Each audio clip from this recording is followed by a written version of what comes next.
Good evening. Thank you for joining us for what we hope will be the first of many of our Development Land and Planning live events.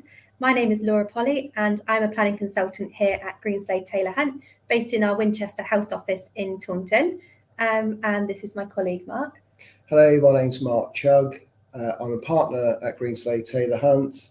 I head up the Development Land and Planning team and I'm a chartered surveyor.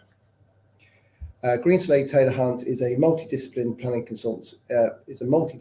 property consultancy business and has a specialist development land and planning team, including 26 people within the architectural design, planning, development and new homes teams. It is a one-stop shop for agency and consultancy advice. This is in relation to agricultural, residential, commercial, mixed use, leisure, care, and many other parts of the property market. As Laura said, this is our first Facebook Live event, and we look forward to introducing you to other members of our team within our department over the forthcoming months. They will cover a range of other topics that will be relevant for you. We will be taking questions throughout the evening, so if you do have any questions, please feel free to pop them in the comments box and we'll do our best to answer them this evening. Or alternatively, at the end of the session, we'll put up our contact details. So if you've got any questions or any projects that we can assist with, you'll be able to contact us that way as well. This evening's subject is about the conversion of rural buildings, large or small, traditional or modern, but not too modern for the reasons Laura sets out later. This is about how we can advise you on the conversion of these buildings and their reuse. This will be based upon our knowledge, experience and expertise across the teams within our department, using this to deliver well-designed, well-planned and valuable sales if the building is to be marketed and sold.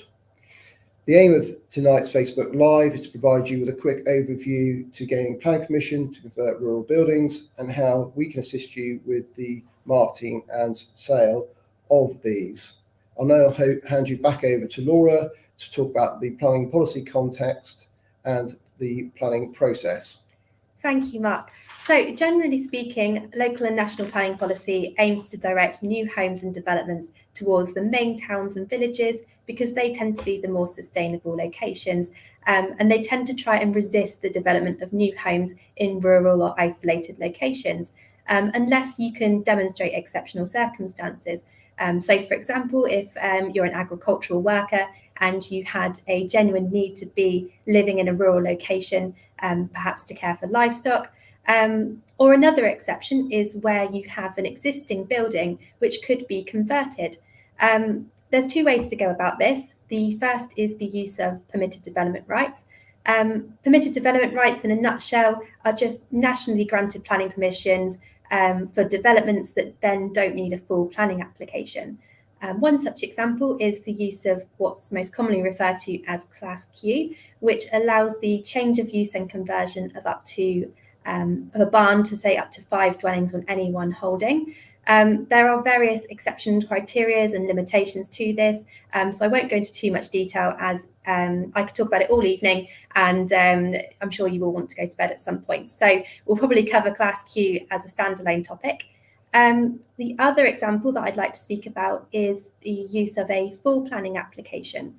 Generally speaking, most local planning authorities, although they have their own planning policies and local plans, they tend to be supportive of converting traditional rural buildings, so stone barns that are of historic value, or those that are perhaps listed or associated to a listed building, because they see them as having that traditional rural character that they wish to seek to protect.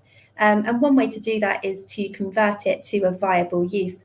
A lot of the stone barns, they're just not suited to modern agricultural practices. So unless a new use is found for them, they may well fall into disrepair and be lost forever. So we are a multidisciplinary team, as Mark has said. So we are a team of planning consultants and we work really closely with our architectural team. So we've got the ability in-house to create the plans to support the planning application. So I'm now going to take you through an example. We were approached by a client going back a few years now, possibly 2018, who had an old workshop building which they no longer had use for. As you can see, it's a lovely stone barn with some lovely traditional features, and in its original use, it was an old smithy. So we met with the client, we had a look at the site and the barn, and we felt that it did have good development potential.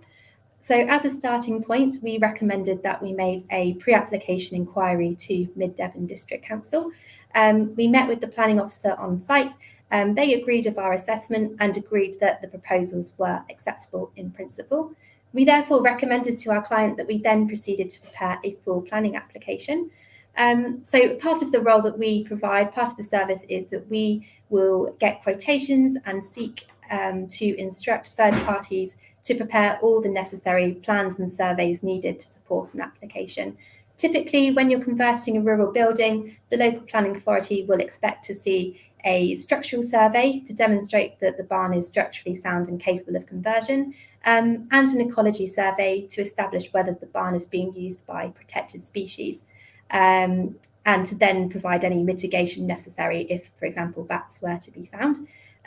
We'd also need a measured building survey, as our architectural team will then use this to produce the plans and drawings to go alongside the application. So on this occasion, we did use our in-house architectural team, and they were able to produce the proposed plans. So on the screen now, we've got the proposed floor plan. The design concept was to use the original smithy building as the living room, as a focal point. We then were able to fit 3 bedrooms into the property, and we were able to provide a new build element as well to enhance the living accommodation in place of some modern agricultural buildings that weren't capable of being converted and were kind of detracting from the character and appearance of the AONB. So we were able to put up a sympathetic extension and a garage as well. So ultimately, we were able to secure planning permission for a unique 3-bed home within the Blackdown Hills area of outstanding natural beauty. With permission in hand, we can then advise on other options. So, for example, not in this case, as this is a lovely stone barn that we would like to see kept.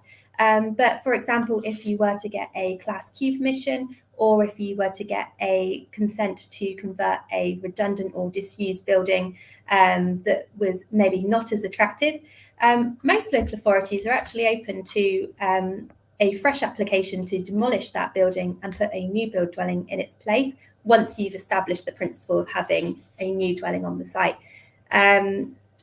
So that's a good option. You're still restricted in terms of the numbers and the floor space, but you can then put something in its place that's going to be much more attractive and much more energy efficient as well. Or alternatively, if you then wanted to develop the building yourself, we could then pass you over to our architectural team, who would be pleased to advise on the next stages, which would be obtaining building regulations approval, and they could advise on construction techniques and the construction process. Alternatively, you may wish to sell the site to a developer for someone else to develop. And it's at this point I'll hand you over to my colleague, Mark.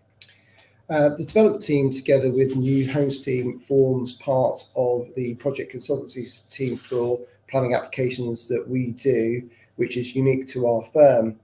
The reason why we do this is to ensure that the conversion is market orientated in terms of optimizing the size and space of buildings, minimizing build cost, and maximising the sale price. When it comes time and we've secured planning permission for conversion of a rural building from its previous use to, say, residential, the development team will advise on the marketing strategy if that is the intention of the client to market and dispose of the property. The development team will prepare and submit a detailed marketing report setting out the planning, legal and tax contexts, the method of sale, whether that's informal tender, private treaty or auction, any suggestions for pre-marketing work, such as erecting fences and defining boundaries, the proposed marketing strategies and initiatives and the associated costs, and the rights and reservations retained for any land that may be kept back, our professional fees and terms of business. Each marketing report is bespoke to the relevant property and the needs of the client. As Laura said earlier, we recently marketed the old smithy. In this instance, we marketed the property by informal tender rather than by private treaty or auction, with a marketing period of 6 weeks and a deadline for submission of bids at the end of week 6. The marketing initiatives in this instance included an 8-page sales brochure with ground and aerial photographs and quite a lot of information on the permission and the development opportunity. This was mailed out to our database of small house builders and high net worth individuals, and to those who replied to one of our marketing initiatives. The marketing initiatives also included a technical pack, which was embedded within our covering letter, and this contained all the technical information on the planning application and the technical work that's associated with it. It also contained a fly-through of the site and a walkthrough of the building itself. There was a board erected on site. We also produced a press release that was issued to the media. We uploaded the development opportunity onto our website and the various property portals that we use to market properties, and we also uploaded information to our LinkedIn pages, which we all use. The smithy appealed to high net worth individuals who were looking for self-build projects and were prepared to forego some, if not all, of the developer's profit to create their own Grand Designs home. In this instance, the marketing generated a significant amount of competition amongst potential buyers, and we maximised the sale price for our client. If the property were to be built by or converted by, should I say, a house builder, then our new homes team can advise on the sale of the completed dwelling, if that's the intention. Lovely. We're now happy to take any questions, if any questions have come up throughout the evening. So one of the questions we've been asked is, how long does the planning process take? It's really hard to advise exactly how long it will take, as there are multiple variables. So typically we'd say to allow in the region of maybe 8 to 10 weeks to prepare a planning application. But that does vary depending on the lead-in times of other companies that we rely on. So I mentioned earlier that we'd need a measured building survey and an ecology survey. So it just depends on how quickly we can get those other consultants out on site to do their bit. And ecology is a big one. I mentioned earlier about bats potentially roosting in the barns. Bat surveys can only be undertaken in the summer. So, for example, if you approached us in, say, October or November, we'd then need to wait until the following May or June time to do the bat surveys. So that naturally makes the process a little bit longer. Once you are happy with the planning submission, we would then submit that to the council, and they've got, in the case of Class Q, they've got 56 days to give us the decision, or alternatively, if it's a full planning application, the council have an 8-week target to make that decision. I can see we've got another question about talking about Class Q. Yeah, Class Q is absolutely something that we can help with.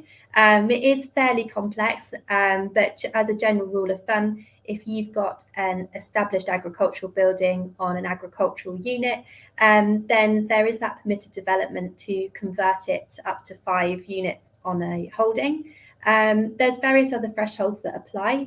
So, for example, there's floor area thresholds, and you also can't extend, you can't put any extensions or add in any chimneys or decking or balcony or anything like that. Also, Class Q doesn't apply in the areas of outstanding natural beauty. So that's another limiting factor. And generally, we'd need them to be structurally sound and capable of conversion without needing substantial extension, alteration or improvements. But, you know, you will have seen examples around of where all sorts of barns of varying degrees and construction have been allowed to be converted under Class Q. And if you've got a particular building in mind, we'd be happy to help with that. We've also been asked about the size of rural buildings that are suitable for conversion to residential use. Now, again, it's really hard to advise. There's no kind of minimum, although there is a maximum size. I've already talked about those thresholds. In terms of minimum standards, some local authorities have adopted what's known as minimum space standards. So it means that any new homes have to meet a minimum space depending on the number of bedrooms. But another alternative to consider, which is not something I've touched on today, but we could potentially talk about in the future, is if you've got a smaller barn, which might not be large enough to serve as a full-time house, it may have another life as a holiday let, perhaps. You don't expect the spacing to be as big. You can create some nice outdoor spaces. So if you have got a barn that's in an isolated location with nice views that maybe is a little bit pokey to live in full time, it might well have another use as a holiday let. Okay, we've got another question. Are there any areas where it'd be harder to get planning permission? Yes and no. I think the hardest places to get planning permission is in the national parks, which have really restrictive policies in terms of development, including conversions. Area of outstanding natural beauties are excluded from Class Q. So those, again, they're a little bit tricky in terms of what else you can do. But obviously the example I've just referred to this evening, that was in the area of outstanding natural beauty. So it's not a case of areas being ruled out or just being a no-go. We've just got to be a bit clever about how we approach it to see if there's an angle that we can use to help.